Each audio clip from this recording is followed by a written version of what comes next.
Hello! Oh, sitting down. Oh, this does look special, doesn't it? Yeah. This looks weird, actually. Hi guys, I'm Ash. We have a special guest here today. This is none other than Ben Dudley. He's going to be sitting here today talking about our DPW, or Dragon Pro Wrestling, extravaganza that we had on the weekend, which was Dragon Pro Wrestling Ultraviolet. Wait, that's why I kept it. This very one, I can't reach no more further, is a table. But that is what we are on.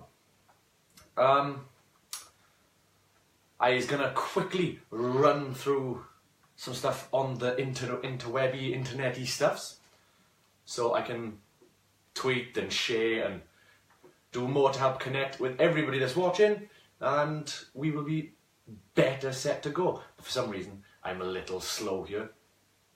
I think I possibly wouldn't know why. No, I've got it. We are good. We are good to go. Say hi to everyone. Hello guys. How do you feel being on the show? Awesome. Oh, well, that's the way to big us up. Makes us sound special. Yeah, I feel special. Good, that's what we want to hear. I feel special to be the special guest. Well, actually, see, there you are, look, you're on the screen. You're actually our first ever guest on the show. So you have got something to be proud of now. Makes me feel extra special. You should feel extra special. I do. Right. You are allowed a quick minute to, I don't know, tweet to your followers or send to your fans. You've left it. Go grab it then, quick. And we will be able to get started properly. One moment, guys. Haha.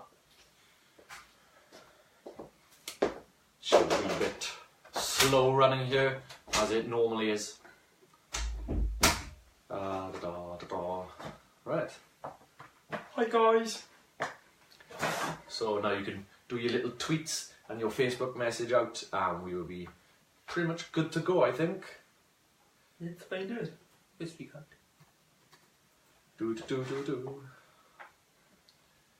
And I'm going to tag you in the post as well, because I can. A shade now. Yeah. There we go, I shaded. There we go. Right. That's me done there. I'll share the link to that on the Twitters later in the Twitter sphere. Right. We were at Dragon Pro Wrestling on Sunday the 3rd of December for their very special Ultraviolet pay-per-view. In the new venue. In the new venue of the Neon in Newport.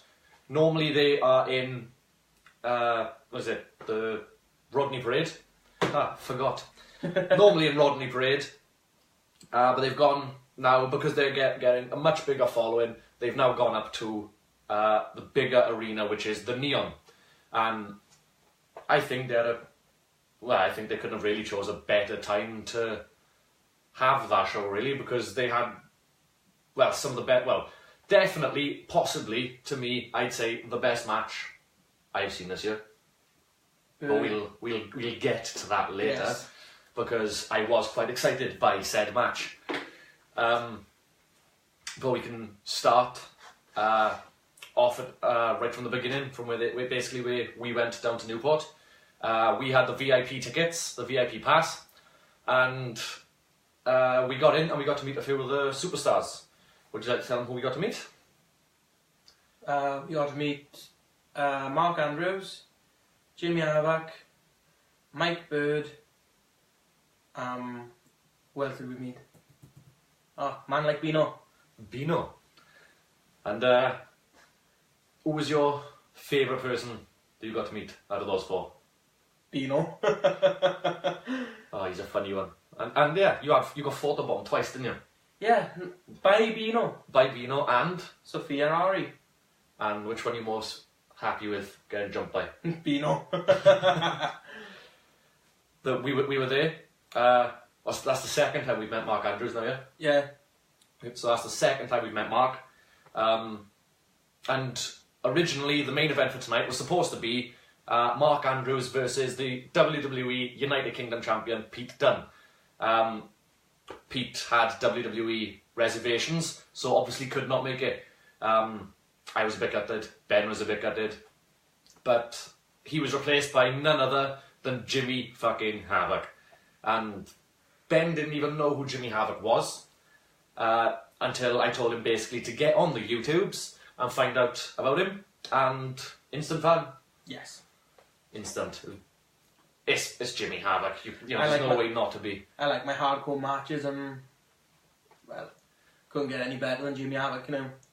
Well, the superstar Jimmy Havoc and the man Jimmy Havoc were two completely different people, because in the ring, very brash, very in your face, you know, swearing, intimidating. He was quite up there, wasn't he? He was quite intimidating in certain aspects. But then, when we met him, I found that he was quite quiet. He was quite held back a bit. Quite conservative, quite polite. He was polite, although he did break my heart. We'll get to that, because that was the half-time show, yeah? Yeah. So we got to meet them. We got in half an hour early. Amazing venue, really good place to host a wrestling show. And when we got in and we saw the superstars are up on the stage, the wrestling ring wasn't on the stage, it was brought down to the arena floor. You know, if you go on my Facebook, there is a photo album for DPW's Ultraviolet event, which I will be posting a few photos on the 3 Counts page itself. You guys are free to go and have a look at all of those videos. But when we got there, first thing we noticed was that the ring was already surrounded by ladders. Yes.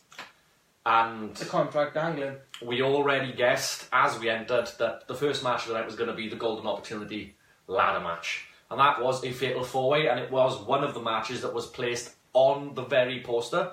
As you can see, just underneath the top 2 guys up here, you've got 4 just below. And the guys that were in this match were, if I go from the page, we do have notes here, but on the page, we've got Wild Boar, then we've got Brendan White, Danny Jones, and Man Like Bino, or just Bino. What are you saying? What are you saying? But that was the ladder match. The winner, it was basically kind of like a Money in the Bank ladder match. The winner would basically be able to cash in this contract at any time that they saw fit. So exactly like a Money in the Bank ladder match, but without the briefcase, just strictly contract. Now, we went into this match and we both pretty much had our reservations. We were saying Danny Jones was going to win, weren't we? Yeah. As we went into the match. Easy. The match itself was really good. Yeah. Absolutely amazing way to kick off. What transpired during that match took my expectations through the roof. I couldn't have asked for a better opening match of a event at the end of the day. My first ladder match, and I can say it didn't disappoint. Well, you and I have been to 3 independent shows now, yeah? Yeah. 2 DPWs and the Welsh Wrestling event. Yes. And Wild Boar has been at all 3. Yeah. So, you know, we can't say we're disappointed with a bit of Wild Boar, who I think had one of the biggest hits in the match. Yes. With Wild Boar, who did he spear? He had Bino. Cut him in half. We weren't expecting too much with the ladders. We were expecting a few ladder shots to get thrown in here and there, but the amount of ladder that was in that match was absolutely nuts for just your normal independent show. Like this isn't ICW, this isn't Progress, this isn't Ring of Honor. This was just Dragon Bro.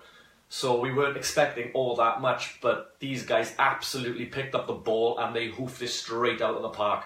Because you had Bino had a ladder, looked like he was possibly going to go set it up after he just knocked Danny Jones out of the ring with it. He looked like he was going to go set it up, then out of nowhere, you had none other than Wild Boar charge across the ring, speared Bino out of his boots, and I thought that ladder was going to hit some other person in the front row. Because that ladder went absolutely flying. Spear that put Roman Reigns to shame. Nah, Roman Reigns can't spear anyway. Fucking. But if you go onto the photographer's page for that night, which is called Turning Face, and you have, if you look at the photo, you actually see Wild Boar spearing Beano. If you just about zoom into the crowd, you'll see me and Ben in the second row with our mouths dropped. I mean, you could literally clean that shit up off the floor with a brush. But that was one big spot. Brendan with his butterfly suplex, with knocking Boar through the ladder. Oh, that was crippling. Who else got put through a ladder? Brendan. Brendan got put through by Danny, didn't he? Yeah. Right off, at the end. Off the top, off of, the the top ladder. of the ladder, through another one down to the bottom. It was the entire match itself was pretty hectic. You had outside spots, you had spots within the ring, you had ladder spots, there was high flying, there was power moves, and basically whatever your stance on wrestling, it had it all. It was pretty much non-stop action from the get-go, really, wasn't it? And there was a special appearance from another DPW star, if you can remember. Was it? None other than the Kagi. Oh, Kagi, yeah, she accompanied Boar to the ring, and she stopped Danny Jones from climbing the ladder to go and get the contract. With a baseball bat. And a nice dolly. Was it a dolly or a teddy bear? It was a doll. It was creepy. A very creepy doll. I was creeped. It's Kagi, what do you expect? It works. So, she, as Danny was going up to the top, she hit him with a baseball bat. He came down, kind of unfazed, so she mustn't have hit him that hard. He came down and he went to pile driver her, and I'm sitting there thinking, oh, go on, this would be brilliant. But lucky for Kagi, Boar came in, saves the day, and makes sure that Danny doesn't get the match set for that moment in time. But it all kind of that was kind of towards the end of the match itself, though, wasn't it? You know, that was like right at the dying moments anyway. Yeah. And as the match was coming to a close, it basically came down in the end. No surprise with Danny Jones and Brendan White. Danny, basically the pride of Wales. He's had matches over in Japan with the likes of Tajiri and Yoshitatsu of WWE fame, along with other major independent circuits from Japan. He was the All-Wales champion when myself and Ben went to the last Dragon Pro event, but he was stripped of the championship because he wasn't actually there. So that was where the championship was put on the line in a Battle Royal match / Royal Rumble, because it was in the Royal Rumble format, which Mark Andrews ended up winning, hence he was defending the championship tonight. Now, Danny technically should have had a rematch clause, but I'm not going to complain with a ladder match. So, there's the ladder match. It came down to Brendan, who was the heel, who did actually win the Royal Rumble match via dirty tactics after he beat Mark Andrews in the show opener. So, it's fitting that he was in this match too. He was in it, and it came down to those two on the top of the ladder, fighting with each other, and then Danny Jones hoofs Brendan off the top of the ladder, crashing through it in the corner in turnbuckle, and then he sat on the top rope, and on the top of the ladder, raised his arm up, and managed to get the contract, meaning that he now has a guaranteed world title match anytime that he feels like it. So the winner of the first match of the Golden Opportunity Ladder Fatal 4-Way was Danny Jones. What do you think? What do you think about that match? Who was your standout star? Well, you have to say Wild Boar now. I think Bo had an amazing showing for that. What he pulled out and what he did for the guy, his stature, he could put people to shame. That spear, he must have flew at what, 5-6 feet, maybe 10 feet. He launched himself across that ring at Beano, and I thought Beano was cut in half. It's like, let's be fair, I think everybody went in thinking Danny was going to win it. Yeah. But a match was more aimed at cruiserweights. Bo really put himself right in. So yeah, he was a definite standout. What's our next match? Oh, a grudge match that we managed to see fold out literally centimetres in front of us. Yeah, in the last event. Well, to the side of us, really, weren't it? It almost fell on us. Right here. Almost fell on us. It was none other than Grizzly against Dean Winter. Two of the biggest men that DPW has to offer. This was a this was set up back in the long winter where we were, with both guys getting eliminated from the Royal Rumble match in the main event, and then they decided that they didn't have enough fighting with each other, so they fought from the ring all the way up the well, I would say the ramp, but there is no ramp, but they fought through the crowd, and I mean literally, I was sitting right on the edge of where they fought, and I thought at one point, when Grizzly punched Dean in the face, I thought Dean was going to land on top of me. So I was quite scared. I actually have a photo of that, again, on my Facebook page, so you're more than happy to go and have a look. But that started off, that kicked off there, where they ended up fighting in the car park, didn't they? Yeah. They went through the door, but by the time everybody turned back around to have a look at the match had already finished with Brendan winning. An interesting fact about this match that happened at DPW Ultraviolet was that it was 20 years in the making. Yeah, they've known each other a long time. Best friends. And I wasn't expecting too much from this match, considering as well that, yet again, this is another match that is on the cover there, as you can see. But yeah, it was quite hyped. They did take to Twitter a couple of times to promote this match.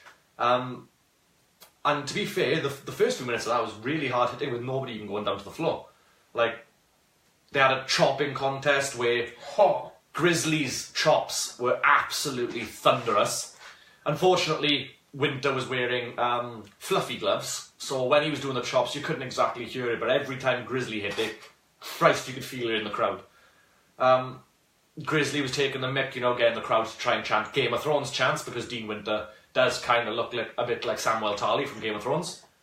So the crowd had a good bit of impact on that match, I'd say. Yeah. Chanting, getting in Dean's head, but Dean was an absolute trooper. I didn't really know much about him before our last event, but I came into this event knowing tons more than I probably should have. Cheeky little side note, thank you Dean Winters for the follow on the two of us on Twitter. But he had a lot more agility and a lot more dexterity for a big guy than I really thought he would have. Like, if you look at Samoa Joe, he's not quite at the Samoa Joe level of athleticism and agility, but he is pretty damn close, and his finishing move comes from the top rope. There is an amazing video, if you go to Twitter and go and have a look at Dean Winters. His tag is @DeanWintersUK. Go on, have a look. It is an amazing move that Dean is on the top rope. He's got Mike Bird, and he does a front flip and almost pile drives Mike Bird through the ring, basically knocking Mike Bird out. Absolutely amazing superstar. Grizzly. Can I say what I was shocked about? Go on. Grizzly. What is he, 6 foot odd? Dog. 300 he's got to be at least 6'2", 6'3", maybe 300 even 6'4". plus pound? Yeah. Canadian destroyer against Dean Winter in the corner. It's how he's managed to just pick him up with ease as well, as if Dean was like some toddler. Yeah, but to do a front flip while picking up Dean Winters was fair enough, I'd say close to his weight. To do a Canadian destroyer, got handed to the both of them. I'll never be able to do something like that. Well, oddly enough, Grizzly, another person that's been at every indie show that we've been to. Yeah. He was also at Welsh Wrestling and the 2 DPW events. So and we've actually met him. And had photos with him. We've met him now, twice? We met him once at Welsh Wrestling. Yes. We didn't get the chance to see him in our last event, did we? But then we met him again in this event. He has, I don't know if you could see, but I'll show you guys again. But it has actually been signed. I will put a better picture up at the end of the event. Well, this show, not the event. But yeah, we got to meet him. We didn't meet Dean, though, did we? No. That was quite good, but we did meet the majority of the people on the card, though, didn't we? I think the only people that we didn't meet were the Brotherhood. Yes. One half of the Syndicate. Kaylee Ray. Dean. Grizzly. In DPW. Ultraviolet. We didn't meet Dean, Grizzly, the Brotherhood, Kaylee Ray, and, like you said, one half of the Syndicate. We didn't get to meet some of the other people in the later matches neither. We didn't get to see Josh Holley or Jeff Ramsey. No, that's actually So true. we didn't get to see them either. But that's by the by. Back to the match. It was really big hitting. Like the first, about 5 minutes, nobody went down to the ground. Nah. Really hard hits, both of them just challenging each other. Like towards the end of the match, you had Dean pretty much on top, pushed Grizzly into the corner and started chopping him. And Grizzly was just looking at him and was offering up his chest going, do it again. So Winters hit him again. And he said, do it again. And he hit him again. And it just carried on. And he turns around and said, my turn. And then absolutely thunderclapped him straight out of the bloody arena. But there was a few... there was a lot of attempts at a chokeslam. Yes. Grizzly kept going for a chokeslam. Dean kept always breaking down the arm, the hands on the throat, break it down like that. They did eventually hit chokeslams. They did eventually get, I think, a chokeslam each in, neither of which managed to keep the other one down. But the match then, if we just speed along to the finish, it came, this is also on my Facebook page, where Dean went to the top rope and managed to hit none other than a bloody frog splash to bloody finish the match. Like, nobody was really expecting that. I honestly thought Grizzly was going to win, a little bit of experience over the cocky upstart. But Dean, fair play, he absolutely knocked this out of the park. He had an amazing showing. But straight to the top rope, an amazing looking frog splash, came down with good power, good authority, got a big win. Literally, and I put big win. But after the match was finished, Grizzly went over, congratulated Dean for the win, telling him that was a really good match, and he was be happy to go again. Put his hand out for a handshake, nice show of sportsmanship, and Dean just looked at him and said, "I can go another 20 years," and just walks out of the arena. And I'm sitting there thinking, well, I didn't really know what to think, to be honest, because I thought maybe he would have shaken his hand, but I'm quite happy with him to just walk out, leaving this wide open for possibly another rematch. Yeah, I'd see another rematch. I'd like to see another match like that. Like, I don't know, possibly like a last man standing. Yeah, I'm gutted we didn't see a superplex off either of them, mind, but there was an attempt to not avail, mind. There were a lot of big hits though, so... There's nothing to complain about. It was a good match. If you like your big man wrestling and you like powerhouses, then this was absolutely perfect for you. That's how that match ended. Then we had our Dragon Pro Wrestling Tag Team Championship Open Challenge with the Brotherhood as the reigning tag champs, and there was a mystery opponent. Basically, because it is Open Challenge, anybody could have come out and gone against them. Now, we were trying to, think for ages, weren't we, about who was going to, come out, what the opponents were going to be, was it going to be a set stipulation, just a normal tag team match, which turned into utter chaos at the end. Oh. But they were approached by none other than the Syndicate. Now, I only know one member of the Syndicate's names, which was Jason Bishop. And that's J. Jewel. As I say, I'm pretty sure the other one was JJ something. So, well, not JJ something, but J something. It's J. Jewel, nicknamed the Diamond. So, he threw some pretty stiff shots, Jay. Yeah. Like, he came across as quite weak during the Royal Rumble match. Oh, easily, because Jason was, like, throwing around his weight, telling, you hit him, you get him, then, right, we'll have him. Plus there was 3 of the Syndicate in the Royal Rumble. Yeah. Instead of just, there was obviously, 2 when this was concerned. Oh, I've lost my stuff. There you go. But this, I wasn't a really big fan of this match. No, it could have had a bit more to it, given the reputation DPW have given the Brotherhood. Bigged them up as these sort of, like, people you don't want to go stand against, or because you'll just get knocked down. But then the Syndicate stood against them and could easily have taken the championship off them. I could have seen a bit more, and I would have liked to have expected to see more, but it fell short at the end of the day. That's what I thought. I think that it would have been a good match, but I think everybody was just a bit too tired after the Winter and Grizzly match. Yeah. Like everybody was getting, chucking in loads of cheers, boos. They were really involved.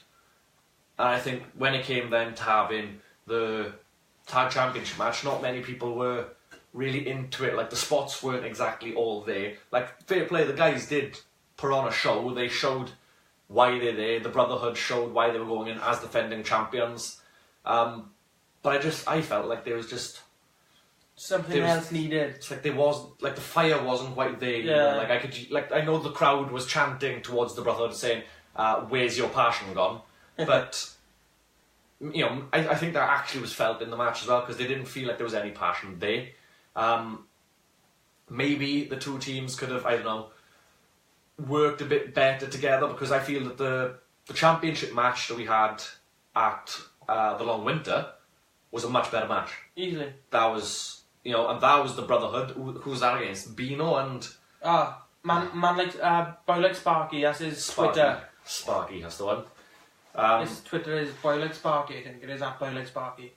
But that match was so much better than what we had tonight. Let's be fair, you can't have every match as like an overall star-studded match with this superstar, that superstar. You do need the undercard as well, which, this was a part of. Well, it's technically the mid-card. But out of a championship match, I was just expecting a little bit more. Yeah. But was there any big spots in this?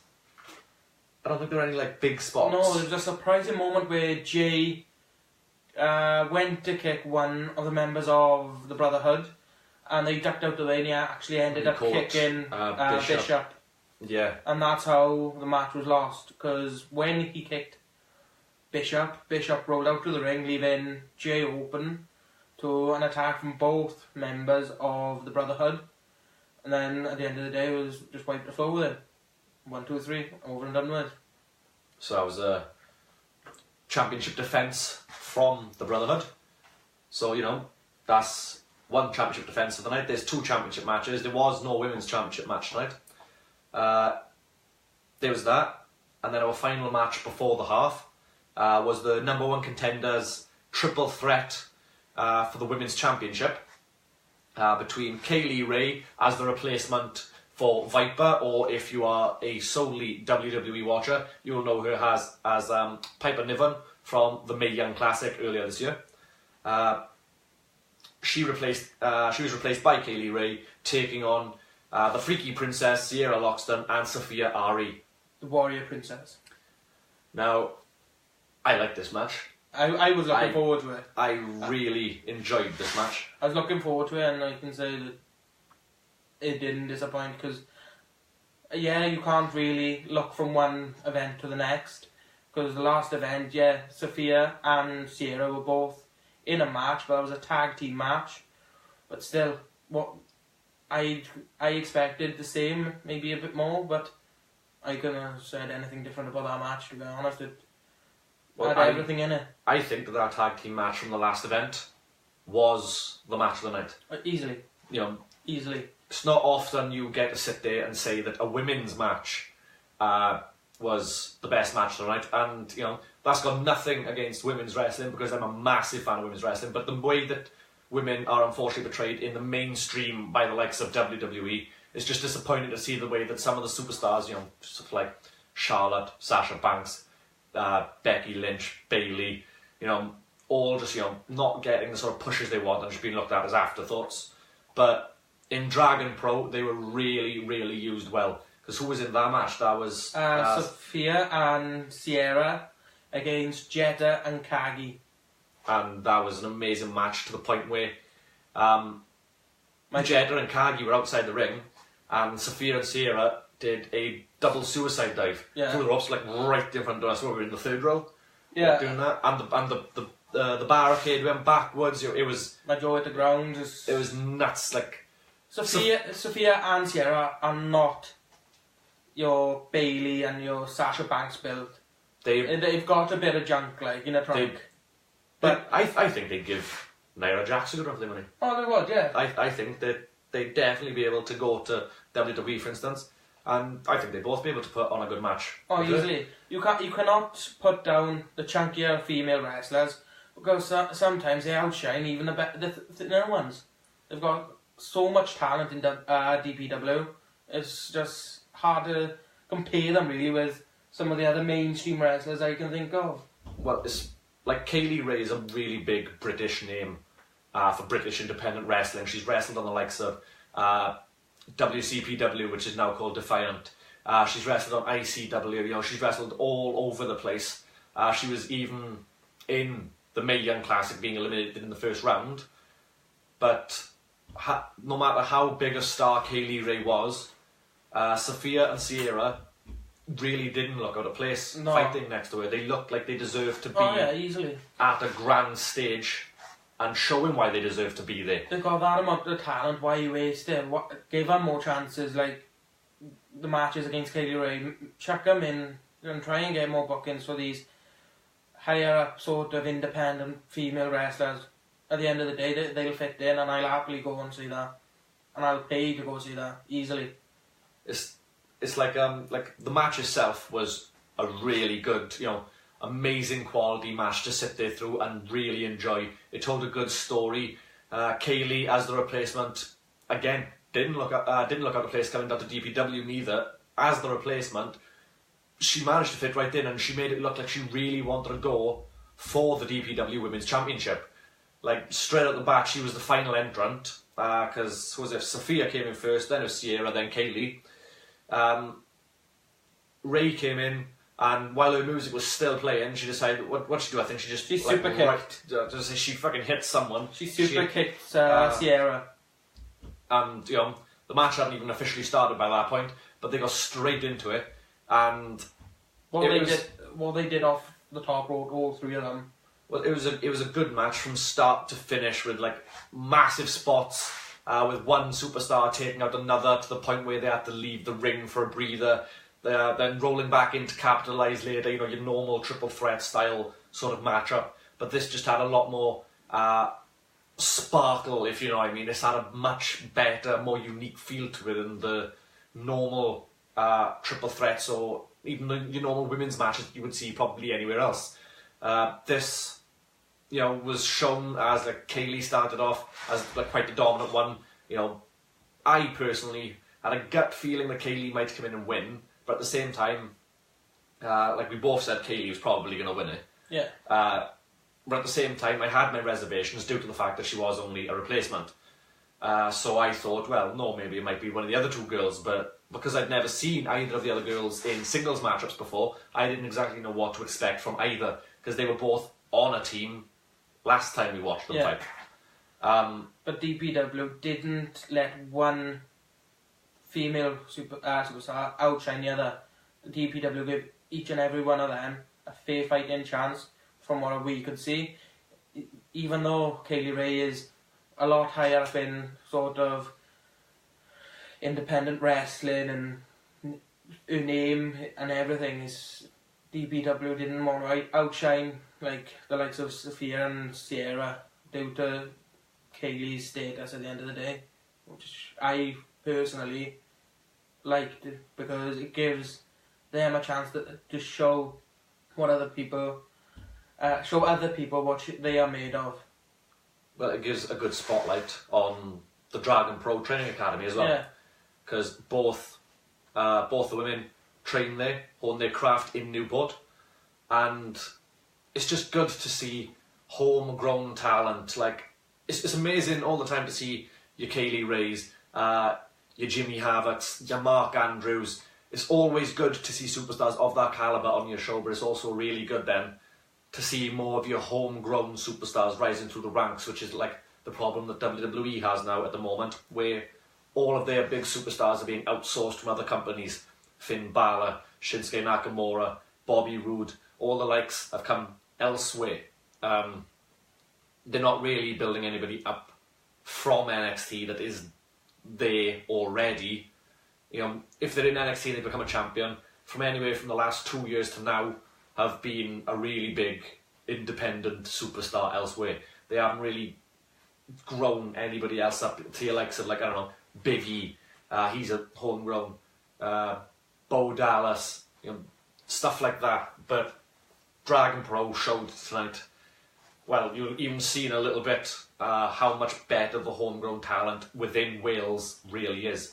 But this match, 1 minute Kaylee Ray was on top, next minute Sierra was on top, next minute Sophia was on top. It was a good balance of each person getting to show what they can do, and on the other hand, it was a good reason for the people getting attacked to show how they can retaliate, how they can make another person look strong, how their attacks can make them go over within a match.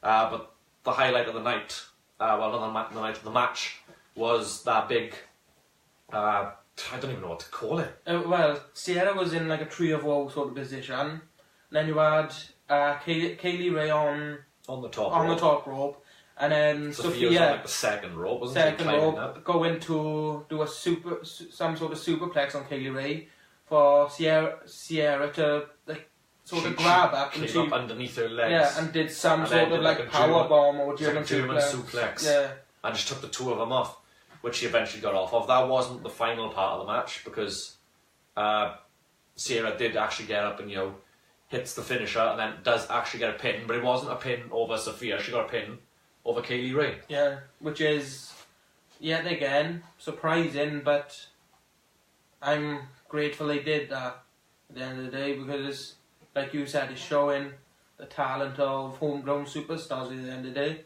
Yeah, they come from Wales and they train in Wales, and why not give them a little bit of a shot at the end of the day? They deserve it. Well, it's good to get a win over a big name as well. Exactly. Over a big superstar that fights all over the country. To get a win over them, that's going to put a little bit more oomph behind your character as well, because then people are going to hear your name and think, oh, she beat Kaylee Ray. And people are going to become invested and people are going to start looking. And that is the kind of spotlight that I feel like Sierra Loxton needs, because she is that good a superstar. Oh, yeah, easily. She's definitely Queen of hip attacks at the end of the day, like it says on her Twitter. Her hip attacks will knock your teeth to the second, third row.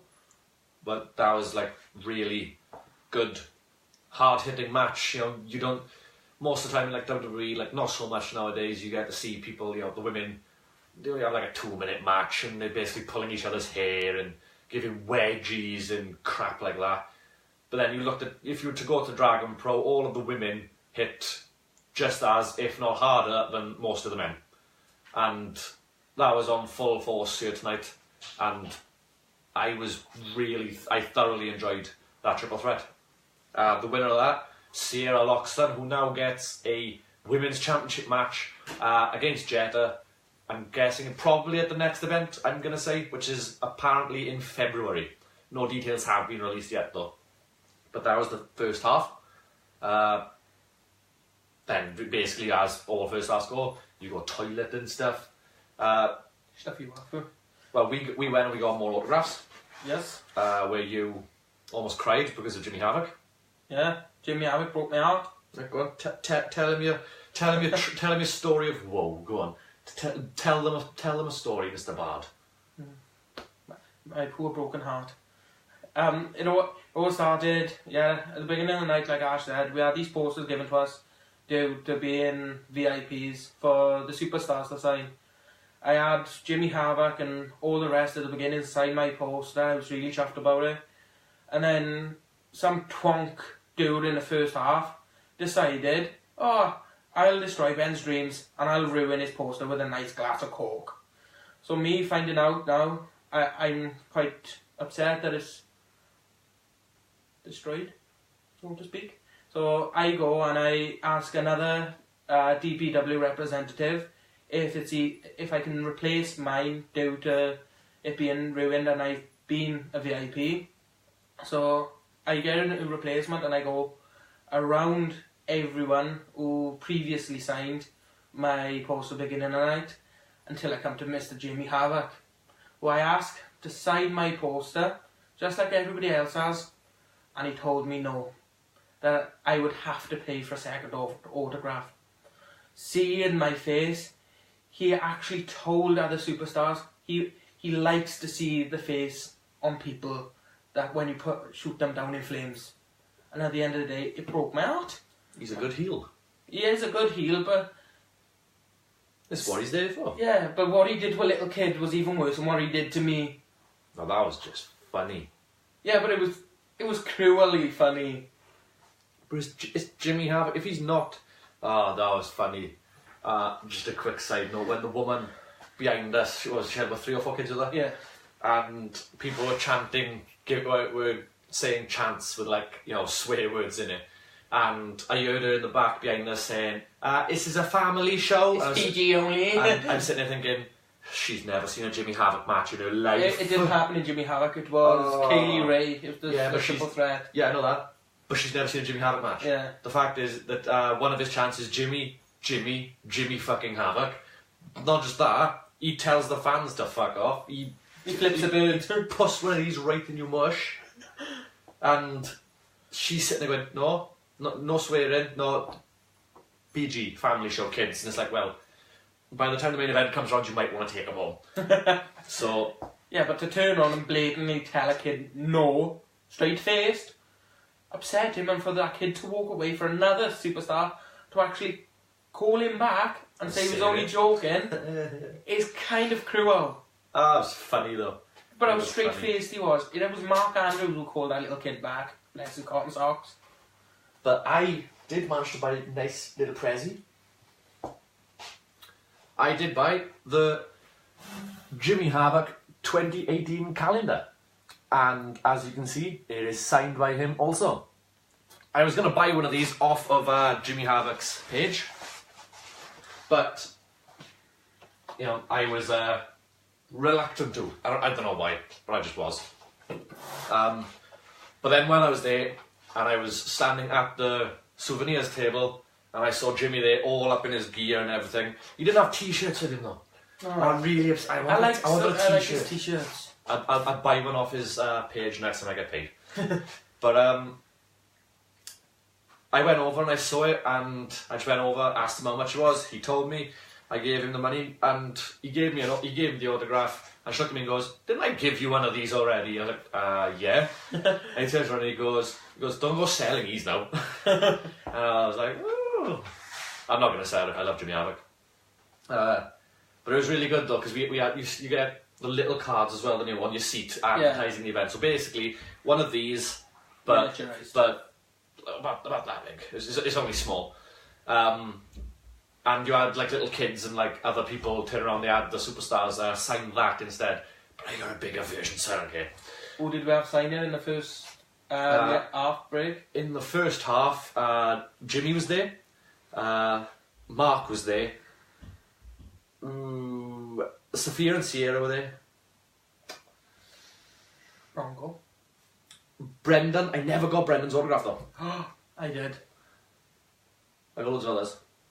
Never mind. Bo was there. I got Bo's autograph as well. Bishop was standing out there. And that's it. That was it for the first half. But then we can go back into the action now then. Yes. Tag team match. This was a surprisingly good match. I wasn't expecting tonight. Yeah, it was. Considering who was in it. Well, and there were only 2 people in it that we really knew. Yeah, Posada and Mr. All of a sudden. My friend. Oh well, Beano don't like you anymore, does he? No. Oliver does anyway. Oliver likes you, Beano don't. The next match was a tag team match. Posada and Josh Hawley against All of a Sudden and Jeff Ramsey. Now, this Jeff guy came in all hobo looking, plain green trunks, white boots, nice brown coat though. Yeah. He was wearing a nice brown coat. Looking a bit schizo, he's a bit, weird. Sexy Jesus. But then everybody was chanting for Ollie, doing the Oogie Oogie Oogie chant, but changing Oggy to Ollie. And right at the end of it, Ollie turned around and said, "I'm Jeff." So everybody knew who Jeff was. So everybody was doing a Jeff chant, but then some intuitive thinking guys, just a few rows over from us, started chanting out, "Sexy Jesus." And he really caught on, and you could see how happy Jeff was. Yeah. Because he was smiling all the time, and every time he heard that, he still was going, yeah. There was also another chant, including the both of them, if you can remember. What's this one now? The Oogie Oogie Oogie chant. But it was Ollie Ollie Ollie with Jeff. They go, Ollie Ollie Ollie, Jeff. Ollie, Jeff. Ollie, Ollie, Ollie, Ollie. And they did one for Jeffrey on his own, then. Yeah. What is it? It's Ollie, Ollie, Ollie. No, Oggy, No. Oggy. It just said Oggy, Oggy, Oggy. No, it was Jeffrey. Oh, that was a different chant anyway. Doesn't matter. They had a good match. Josh was getting really riled up every time like a champion, and he was telling the crowd to shut up. Basically what he thought was each time. Couldn't really take him seriously because he just looked funny, didn't he? He did. He doesn't suit the sort of heel type, does he? Well, he does because he looks cocky, but I just couldn't take him seriously when the way he was telling us to shut up. It was like, just get on, shut up! It was like, don't pull a face, just tell us to fuck off, mate. You know? Simple is better. I must do one. But this match is pretty good. It's got all of a sudden who's basically the Welsh Grado. Yeah, If you think about basically. it. Basically the Welsh Grado. Well, 6 foot Grado, though. The Grado's quite tall. He's not, I don't think he's, well, he might be about 6 foot. Grado's not short. For all he's got. All he's taller. Yeah, He's got to be taller. All he's got to be taller. But Mr. All of a Sudden always likes to have fun. He was in first against Posada, and he was having a little chat with Jeff in the corner. When the bell rang, he turned around and saw Posada in the corner. And, oh, skeleton! And my favourite thing Oliver does, or his little belly badge. yeah, actually it was when he was with Posada in the ring. He did an Irish whip with Posada into the ring ropes for Posada to rebound. Mr. All of a Sudden just to stick out of his belly and run him to the ground. And he had a nice big bit of face paint on his chest as well, didn't he? From where he'd hit. I talked to Posada after the event as well, and that makeup takes 1 to 2 hours to apply. Now that's some dedication sitting there. Like I know the Finn Balor's takes about 2 to 3 hours, but that's like on his back. It goes all the way down to his guts, you know, all the way down to his tailbone. You know, but that's Finn Balor. But Posada had his head all the way down to the back of his head, and then down to about what? It's just middle of his chest. Just But under the chest. Yeah. And you know it was effective, and you know he looks good. It's a good look. I don't think anybody else has face painting in DPW, do they? Danny. Oh yes, Danny. Oh, that's optional. Sometimes Danny wrestles without face paint, as you can see. But yeah, this was a much better match than I thought. Jeff was throwing some really stiff hits. Oh, yeah, but Christ alive. The surprising thing about Jeff? Do you want to tell everybody what the surprising thing about Jeff is? No, I don't know. It was his first match at a DPW event. Oh, yes. It was quite a good match. His debut. I really, really enjoyed the way he was going, the way he was hitting, how hard he was bloody hitting. Oh, when they hit the floor. And they crumbled to the outside. That was pretty good. It was what was it? It was a suplex to the apron gone wrong, wasn't it? Yeah, I don't know if they were supposed to land on the apron or if they were supposed to go outside, but either way that looked nasty. It looked like they should have landed on the apron because I think I saw Posada's feet slip. Well, there was no padding on the floor. It was concrete. Yeah. There was no cold concrete. No crash mats, no padding. If you go and have a look at the photographs that I took, there is a photo of them taking the tumble. I didn't record it, but they are actually lying on the floor. You can just see that it is just concrete. That's all they've got to land on. And that looked extra hard hitting as well, especially when they had the ladder match at the beginning of the night too. There wasn't that many big spots in this match, really, was there? No, it was Jeff pulling out a lot of stiff hits. Oliver doing his normal funny stuff. But the eventual winners ended up being Posada and Josh Holley. In a really hard fought victory, I'd say, because it did look like they were going to lose at several points throughout the match. Oh yeah. But was it Posada picking up the victory over Oliver? I'm pretty sure that's who got pinned. Yeah, that's right. I think. I'm pretty sure it's Posada with a pinfall over Oliver, and that was that match, and then ladies and gentlemen, this next match. Oh no way! Now, quickly, because we have an audience. Yes. 2 seconds, peoples. I will cover for you. Okie dokie. Basically, there's you have matches of amazing importance and amazing significance in in promotions. Like, this match that we watched may very well be one of my favourite matches I've ever seen. I don't know if I want to say my favourite. I want to. I really, really want to say my favourite. I will get into what this match is and who is in it. But, my God, this was a match where I just sort of thought was going to be like your run-of-the-mill match. Just a normal singles match. Just, you know, just something to fill the time between now and the main event. But this... I can't exactly explain how this match really made me feel. It was that good. Like my favourite match as of recording, which is December the 5th, 2017. My favourite match at the moment was from NXT TakeOver. Is one of the Texas ones. But this year, the WWE United Kingdom Championship between defending champion Tyler Bate taking on Pete Dunne in a match where Pete Dunne won. Dave Meltzer gave the match a 4 3/4 stars, I think. I think it deserved that extra quarter. That match was absolutely beautiful. It was glorious in every possible way. But, this match here tonight now came up with not as much expectation as I thought it possibly would. But we will now get into some details. Yes, hello people. Sorry for the interruption.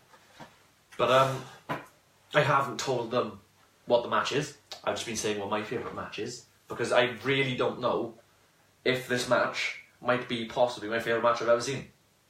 I was... Because my favourite match, as I was just saying to them, hold on, I've got stuff popping up my camera. You guys can't see it, but I can.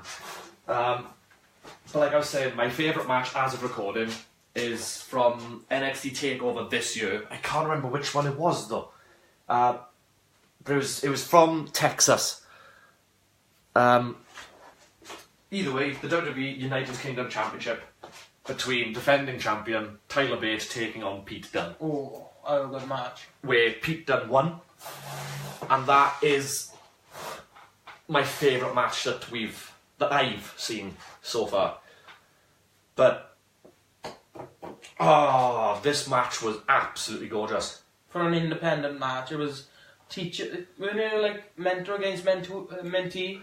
It was teacher versus student. Yeah. That would be easier way to say it. Yeah. But I was trying to think. See, right, I'm just going to annoy the guys now, otherwise, because I am going to be annoying if I'm not telling anybody what we're actually talking about. Basically, the match was Matt Hogan taking on Mike Bird, the Ginger Jesus. Made a new pope. Now, this match was what I thought was going to be filler. Was going to be basically your toilet break match.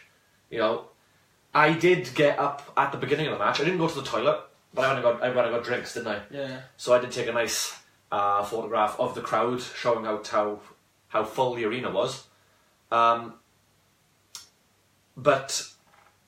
this match I thought was just going to be one of your run-of-the-mill singles matches with not an awful lot happening. It was just going to be these two guys fighting, quick, I'd say 10-minute match I thought it was going to be. Yeah. Turned out to be... Little bit smash. I thought it was going to be like Mike Bird come in, run over this youngster now and walk out. Yeah, easily. That's what I thought this match was going to be. But it was the complete opposite to that. This match blew my mind. This is the best match I've seen in any independent organisation. Right, granted I've only been to 3 independent shows, but this was by far the best one that I've ever seen. I even took to Twitter to say how amazingly beautiful this match was, the storytelling within this match, and just how involved even the crowd felt. Like, I thought that we were going to be tired after an all of a sudden match. Yeah. Like, nobody was really going to care. But the amount of near falls that this match had. Oh, and some of the hits. Some of the hits. It was... Like, Matt Hogan ain't exactly like... Well, Matt Hogan's skinnier than me. Yeah. He's smaller than I am. Matt Hogan needs a sandwich at the end of the day. It's like Mike Bird isn't exactly the biggest bloke. He's only a bit bigger than I am. Yeah. You know, these guys were small guys. You know, there's not an awful lot to them. Hang on, I'm gonna go tell my doggy to be quiet, man. But yeah, yeah, it was a really, well, it was a much better match than I thought it was gonna be. Well, you got a bit of high flying in there from the top rope. Yeah. You had some powerhouse moves. the manager got involved. What's the manager's name? Merlin. Merlin. I was gonna say, it's a fucking wizard. Yeah, you got Mr. Waistcoat. He got involved. He did a really good introduction at the beginning when he introduced Matt Hogan. He kind of disrespected Jada though. It was good. He's a heel. What else do you expect? You can't exactly tell him to go, oh, sorry, love. No, he's gotta be. He's a bad guy, and that's what's gotta happen. And he played his role to perfection. It was beautiful. It was well done. Most of the time, managers can make things convoluted, unless, of course, your name is Paul Heyman, in which case everything is perfect. So Merlin himself gets massive ups for what he did within this match. He'd pull a referee, distract the referee. He'd do stuff to rile the crowd up as well, wouldn't he? But that's what, it's what he's there for. He's there to invoke a reaction. He's there to push the storyline. And I feel that he pushed the storyline perfectly. He made Matt look strong. He made Mike look like he was gonna, come out and attack him. Because at one point when he pulled the referee out from underneath the ropes, I thought Mike was gonna go out and just deck him. Yeah, me too. But he didn't. And that just added a little bit extra as well to the match to show the restraint that Mike had. And there was amazing times in that match where, I just can't get over how good it was. It was that good that I can't possibly put into words what happened. Like, how many times did the crowd in unison sit there and chant for a 3 count when, 1, 2, and the referee didn't hit 3, but the rest of the crowd said 3 because everybody thought it was finished. Like, several times we thought Matt won the match, then he didn't. Then we'd think Mike has won the match, then he didn't. Then Matt was looking like he was won the match, and it was going back and forth. And, it started off, the first 2 minutes was kind of like, oh, I'm going to beat you up. And the crowd basically just saying, chanting at, the crowd chanting at Matt, going, you're dead, and you know you are, you're dead. And I was getting right into it because, everybody's chanting for Mike. Mike even got up onto the turnbuckle and had to relax, didn't he? Yeah. And then he saw Matt coming over. He's like, no. But he went over to him then, and the match it went from toilet break to... You were not topping this match. I was sitting there after the match talking to you saying... Our Mark and Jimmy, exactly. How are they going to follow this match? One surprising thing happened though, Merlin did get decked by Mike Bird. He got in the ring though, that was his own fault. He got in the ring. Got up in Mike's face and he got decked. So the crowd had a nice massive pop for that. But just to bring it all to a close so we can actually, move on with our video is... Oh, my doggy's at it again. The way the match finished. Oh, that top rope move. Oh, well, it wasn't really top. It was second. He was on the middle rope. Mike was. Yeah, second rope. But it was. The match went to the top rope several times. Oh yeah. But what sort of move was it? It was a pile driver. A pile driver from the second rope. Jumping pile driver from the second rope. Now there are several videos that were taken of the event. I couldn't get my phone out in time. I was literally pulled my phone out and I was stumbling trying to get the camera out. I couldn't manage to get my camera to video record it, so I am really upset with that. But there are loads of videos on Twitter. I'll see if I can find any and I will retweet some. Just give me a follow at the Ash of Awesome. And you can also follow Ben at BenHazard96. And I will tweet them out so you guys can see. And it was Mike Bird that did a second rope jumping pile driver onto Matt Hogan. and that was the end of the match. There was no way that he was kicking out of this, but my God, the amount of respect. I didn't really know who Matt Hogan was coming into Ultraviolet, but I can definitely say that he's going to be one of my favourite superstars moving forward because of the amount of heart that he put into that. He put up everything. He didn't just give up, did he? He didn't let it just be a walkover. He put his heart and he put his soul into that match, and what a turnout, like, for a student to almost beat the teacher is just... But it's...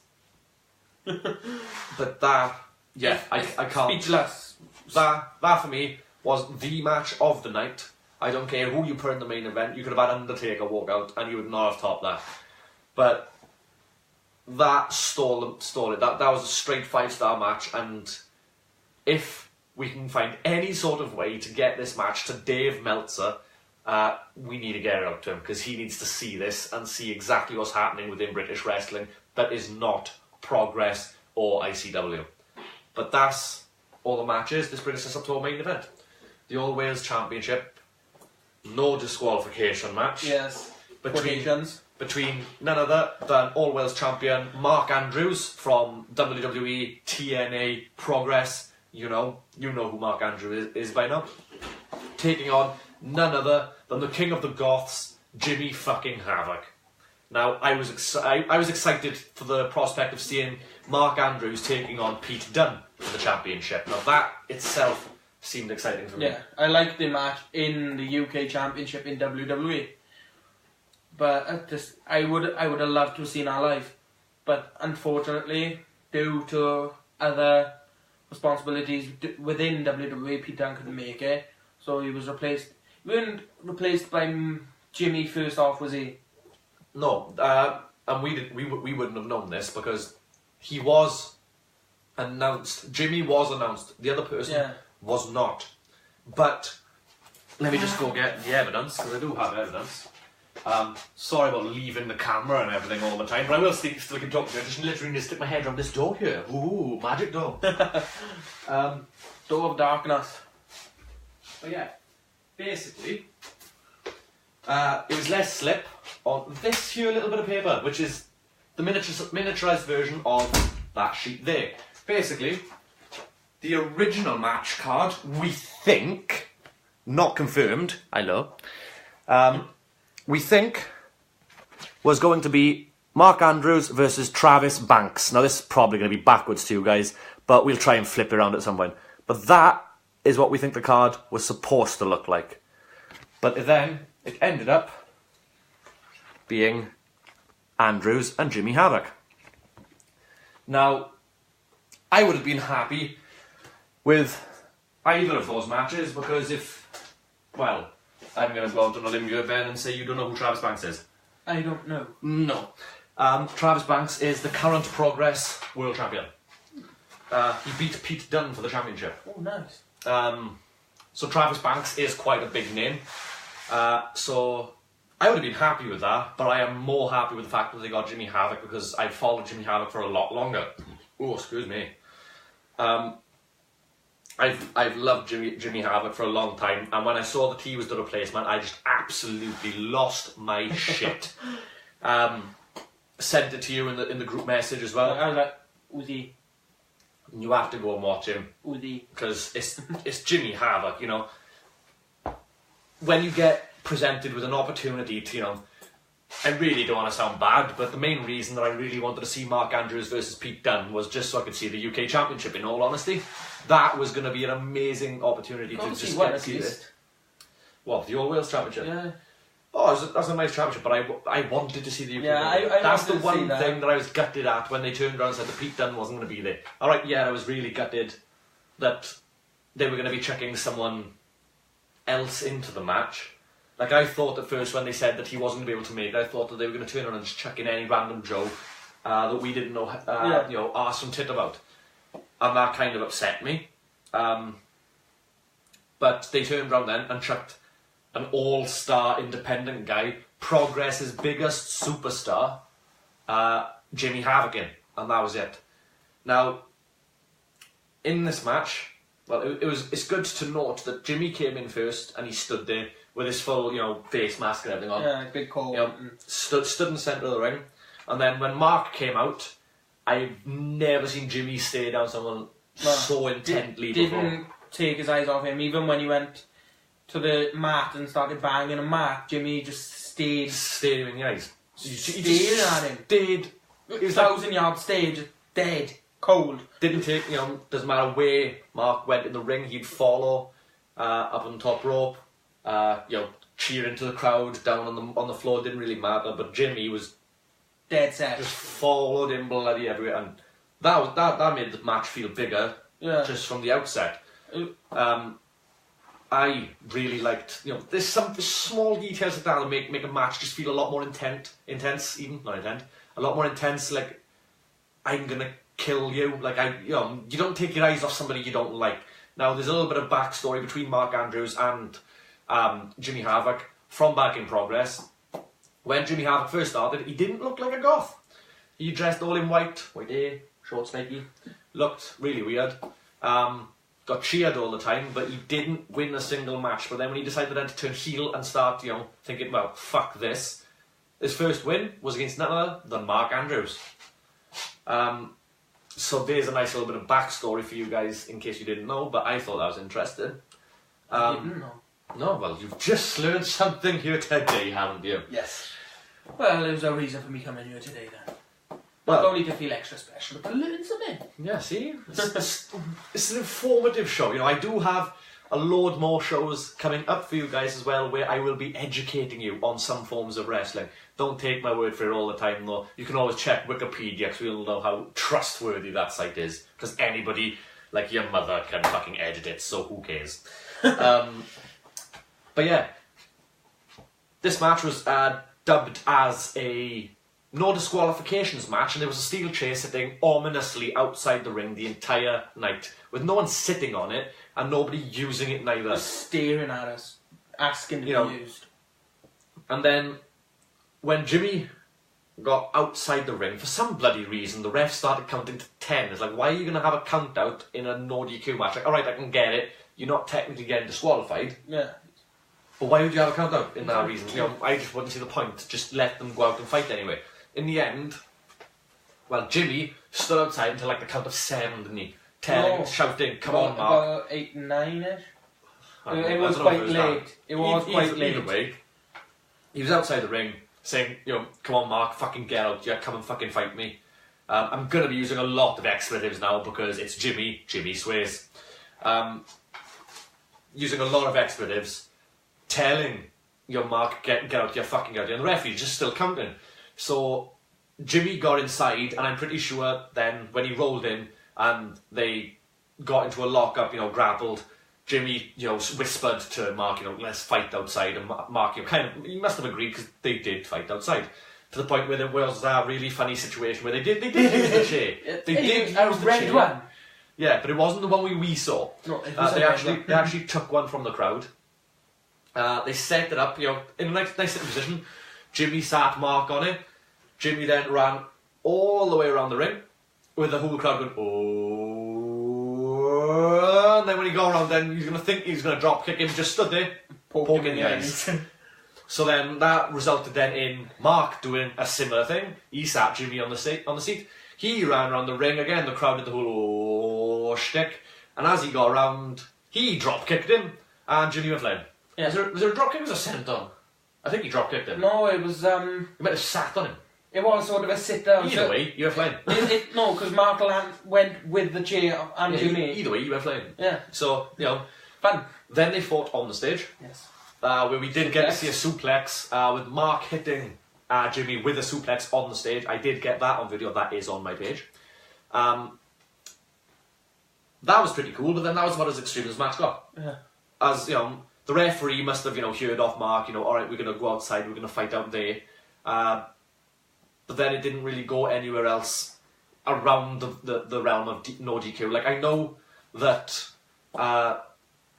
there wasn't going to be much in the way of hardcore matches or anything extreme due to the fact that I knew yesterday, as this is recording, on December the 4th, Jimmy Havoc had a hardcore championship match against Primate at Defiant in their first ever pay-per-view underneath their new name, #WeAreDefiant.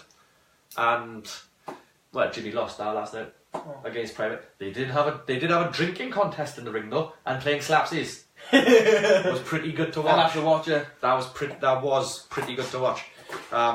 Jimmy also has another match tonight, doesn't he? He has a match tonight, and he is flying out to Orlando either tomorrow or Thursday this week for another show. CZW? Very busy boy, I think it's CZW. But either way, they go back into the ring, and then it was basically just your normal sort of matches then. Like, you had Jimmy shouting, you know, like he was going to hit him hit Mark with the Rainmaker several times. Like, he'd shout Rainmaker, twist Mark round, ready to pull him in for the clothesline, and Mark would, like, I don't know, drop kick. Like, he did hit it. It happened again. He hit the Stun Dog Millionaire, and I was the only bastard that cheered. Why does no one know what the Stun Dog is? It gets massive pops when you see it on WWE TV. It gets massive pops in progress. Why is no one in Newport knowing what this is? I sound like an idiot when I cheer and everybody else is still quiet. Anyway, that was it. He did a rant. He did get a Stun Dog in. Did you have a nice little rant? Yeah, it's better now. He got a Stun Dog in. It was all, you know, hunky dory. I think everybody was expecting Mark to win, weren't we? Yeah. We were all expecting Mark to win due to Jimmy being a replacement, because replacements don't win. And then Jimmy won. Yeah. Jimmy Havoc, your new All Wales champion. But wait! There's more! Is it now? Tell me more. Jimmy then went out and got the steel chair. Slid it into the ring, and he's about to go and hit Mark with the chair. You know, ooh, juicy. And then none other than the Welsh national anthem starts playing, breaks down into a bit of dubstep, and Danny Jones stands at the top of the arena, pulls out his contract for a championship match, hands it over to the referee, and here we go. Danny Jones versus Jimmy Havoc for the All Wales Championship. Now, Danny dwarfed Jimmy, didn't he?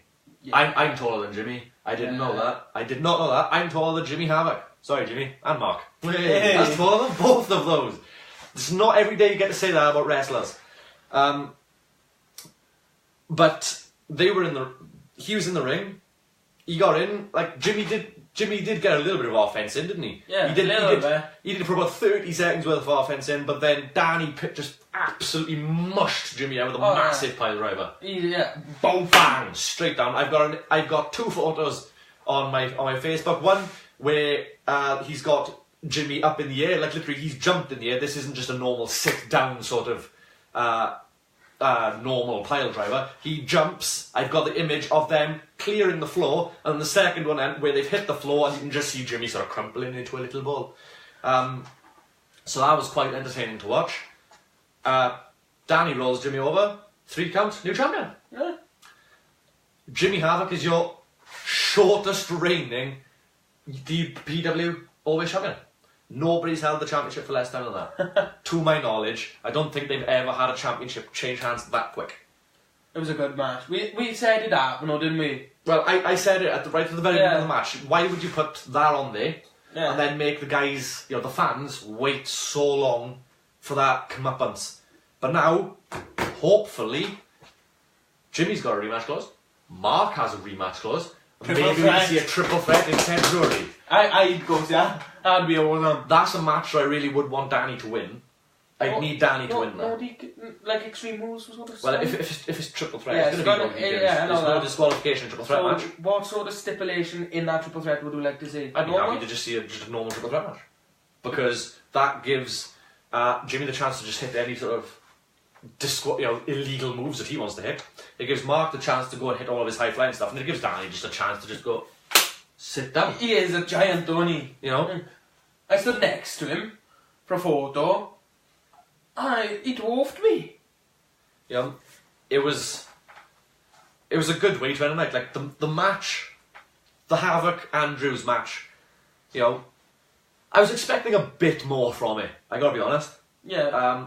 Even if it was a disqualifications match, I was still expecting more. Yeah, I was. Especially when we went over to Mark at the beginning of the night and we talked to him. Yeah. And he bigged it up like. Yeah, he was saying, "Oh, we're open. We're not going to disappoint you." Like it didn't disappoint. It was a good match. I enjoyed it. It felt like the Mike Bird and Matt Hogan match was a bit longer. Oh, it was. That definitely was. Maybe longer. they cut it short though, but due to one of the match could have run over and they had to cut the match short or something because. But you still could have put a few more bits and bobs in it to just fluff out that match then, instead of just having like. You could have easily dropped the whole running around the ring thing. Yeah. You could have dropped the suplex on the thing. You know, just hit a little bit more big moves. Like, at least get a chair shot in on the inside of the ring, even if it was onto the back. Like, because chair shots to the head are obviously dangerous due to the concussions. Yes. We all know the story about Chris Benoit. You know, I would have been, you know, it didn't need the weapons. I mean, there's Jimmy Havoc, so you got to have put something in there just to associate Jimmy with his fans, because I know we were in Newport and everybody wanted Mark Andrews to win. I personally wanted to, rail behind Jimmy a bit more, but I was wearing a Mark Andrews t-shirt, so it seemed a bit hypocritical of me to start chanting Jimmy Havoc throughout a match where I'm wearing a Andrews top. But I digress. They could have put a little bit more into it. I've seen matches last only like the Goldberg versus Brock Lesnar match only lasted 1 minute in Survivor Series last year. And look how many people are talking about that. Yeah, so they could have done something. I mean, they had two extremely talented superstars in this match. I think that they could have done a little bit extra. Like, I wasn't expecting anything out of the Danny Jones and Jimmy Havoc match because it's a cash-in. You don't expect much out of that. If he'd have come in halfway through the match and cashed in, then fair enough. That would have made things interesting. That would have been different. But he cashed in afterwards, so I wasn't really expecting it. I was expecting him to come down, big hit, finish. But no, Jimmy did put a bit of offense in, so that was good. They talked more about the Mike Bird and Matt Hogan match on Twitter than they did of the championship. They talked more about the triple threat match of the women more than the championship. I've gone onto the DPW official Twitter page. They've retweeted more about the women as well, and the Mike Bird match. I'm not going to just say Mike Bird, because Matt Hogan deserves just as much credit for that match, for the outstanding work that he did. I can see why DPW retweeted about the Triple Threat Women's match, because it's nice to give women a recognition in independent wrestling and in wrestling as a whole. Yeah, in wrestling as a whole, just to be like a role model to other girls who may think, I'm not good enough to do anything, I'm a bit on the large side, I can't do anything. Well, look at Sierra, look at Sophia, they are not exactly small. You've got other women then who have actually made it mainstream. Nia Jax, Awesome Kong. But it just gives women and girls alike something to look up to, or that recognition. Women need more recognition within the industry. Like you said, they're used as like an afterthought, used just to fill in, or used just for this little bit of story. It's your toilet break match, basically, on main match cards, which is unfortunate. Like, they do need more recognition, and a big shout out to all the female wrestlers, whether you're mainstream or independent. Good going, keep it up. I think you need more recognition.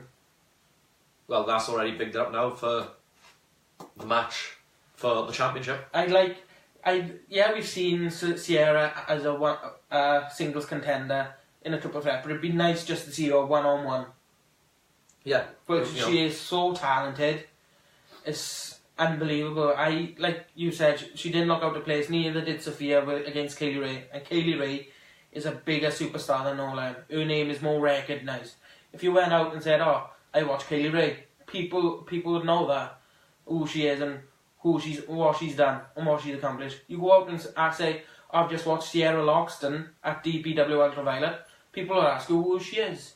But now she beat Kaylee Ray, like you said. It's given her that bit more recognition, and at the end of the day, women need more of a push in this industry. You know how dangerous they are if they can beat people like that. Yeah. It's like whenever you have superstars from like mainstream come down into smaller territories again, just beating those superstars then gives you a big push. Kind of like when Drew McIntyre came back down to ICW and became Drew Galloway again.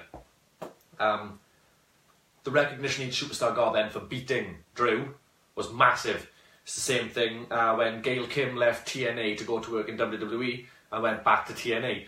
Anybody that beat Gail Kim then felt like a bigger superstar for doing so. So it's just good to emphasise on you know, it's good to use talent like that. Like I'm gonna go to the main event now as a point of interest as well, because Jimmy Havoc is a big name superstar. Yeah.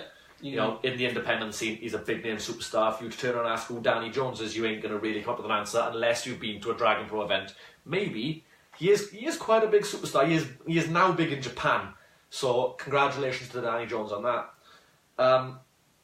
But you would be more likely to know who Jimmy Havoc is.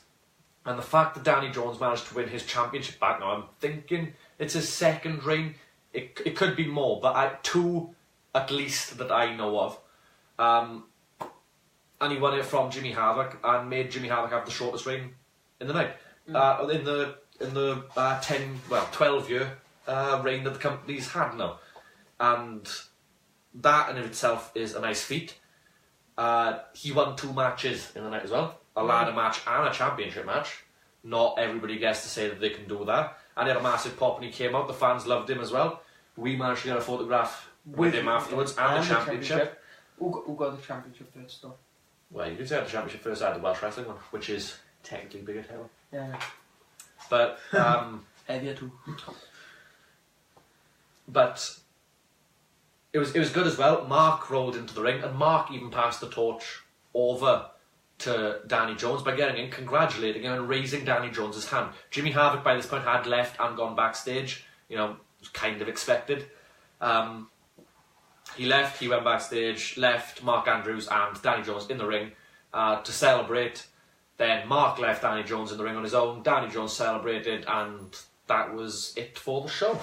It was a... You know, that was also, you'd be seen as... Mark even took to Twitter afterwards, which kind of leaves me thinking that we're not going to see Mark at Dragon Pro for a long while, because he took to Twitter saying, thank you to everybody that was involved tonight. He can see that Welsh wrestling is in good hands.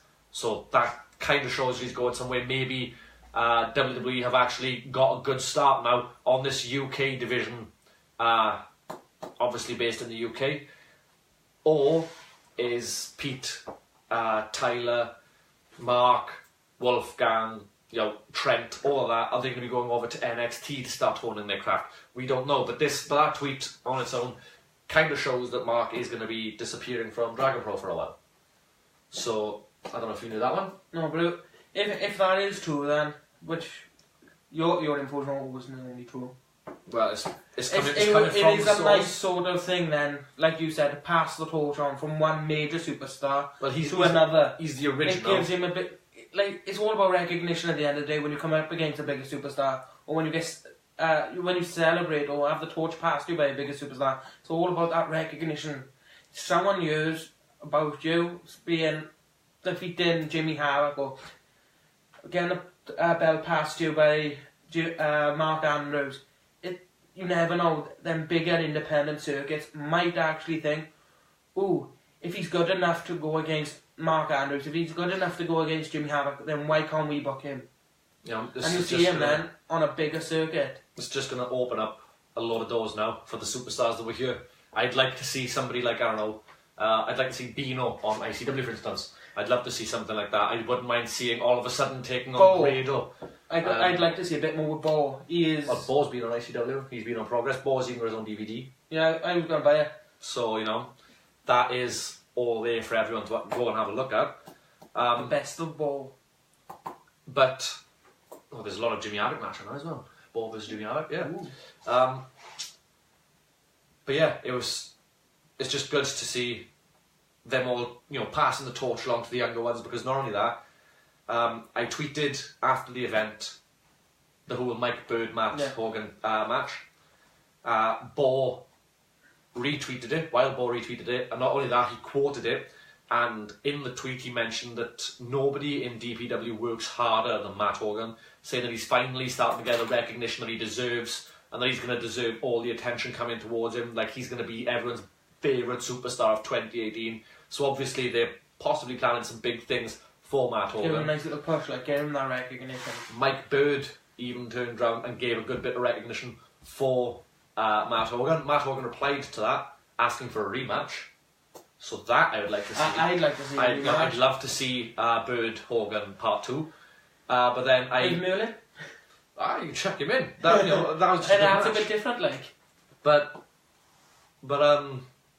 also then with the Grizzly and Dean Winters match, I put a tweet out yesterday showing the frog splash from Dean Winters onto Grizzly, and Grizzly turned round and said that even when he's long gone and he's finished with wrestling, Dean Winters is going to be the one that's going to be taking the wrestling world by storm.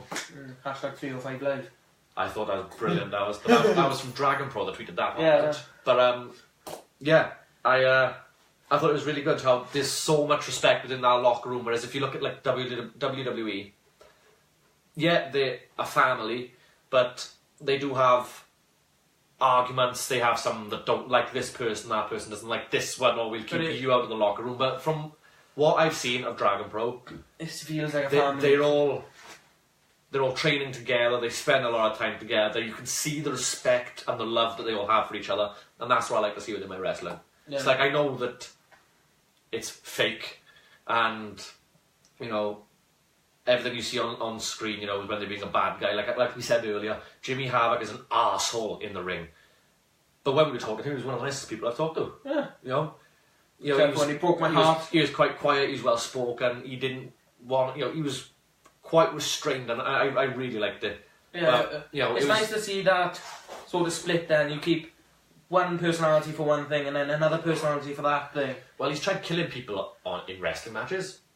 I don't think he's tried killing people in real life. I hope you haven't, Jimmy. I hope you haven't. Please don't kill people. A quick side note and a big shout out to everybody behind the scenes at DPW Ultraviolet. What a show you've put on. At the end of the day, you might not even see this, but my respect goes out to you. The makeup, the lighting, the setup team, camera, the sound, everything, top notch. It was all pretty good going. It's going to give them a shout out because nothing. They're all more involved, The nothing would Ultraviolet would not have happened without them. No. You've got to give a shout out to the tech team and the support behind the wrestlers. Yeah, people look at the wrestlers, but sometimes the people behind never get recognition either. Because people behind staff never get the recognition, and without that staff, wrestling events will never come about. Amazing matches like Mike Bird and Mark Hogan, the triple threat wouldn't have come about if the talent scouts weren't there. Nothing would have come about if the trainers weren't there. You've got to give a shout out to the people in the background. Goes for everybody that was there that night. We got to meet a few people after the event as well. We got to meet Posada. I got photobombed. All of a sudden. All of a sudden, you've lost your thought. I brain farted like it's no tomorrow. Who else did we meet? Is that it? We met Danny Jones with the title. That was about it. That was it then after the event. You've seen other superstars.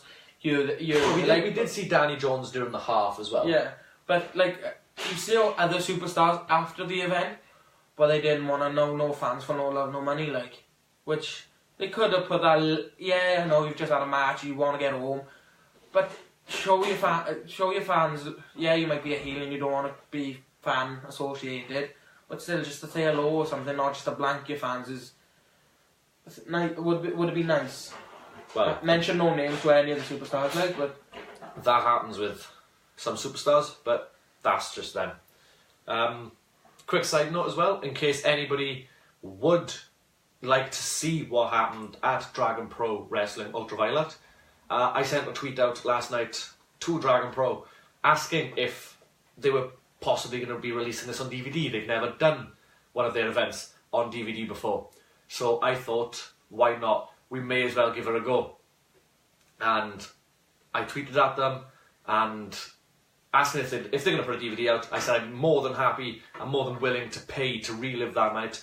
And they said, this is something we've been talking about all day. I'd pay for the DVD. I guess that the event would probably be ranging from about £7 to £10 on DVD.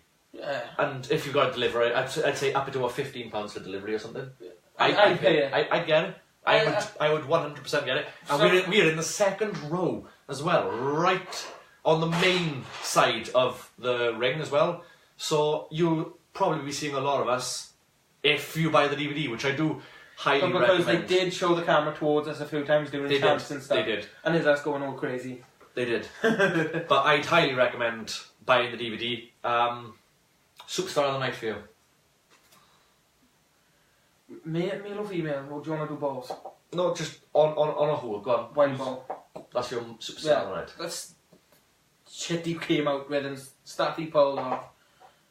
But it's just it goes above and beyond where you think some of these short. He is one of the shortest males there. Oh yeah. It goes above tiny. and beyond your expectations of a short, stubby star wrestling star at the end of the day. But to fly 10 feet into someone into a ladder, and you know he's shorter than me. Yeah. There's photos where he is shorter than us, but the stuff he pulls out is just. You may as well be like skinny and tall. The stuff he's pulling out. Well, that's yours.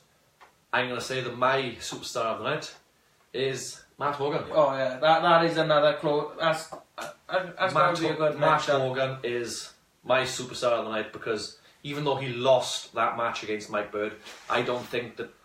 Just think about the amount of trust you've got to put in somebody to drop you square in your head full force off the second ropes. Oh yeah, easy. What was it? That's a good 3-4 feet plus the jump. The rope itself goes to, I think, 5 feet. 5 feet 2 maybe. Yeah, the top rope. So that's the top rope. So I'm thinking you're looking at about the second rope. It's about 3 feet. Yeah, 3 but feet plus up. the jump, you're talking about 4 foot, like.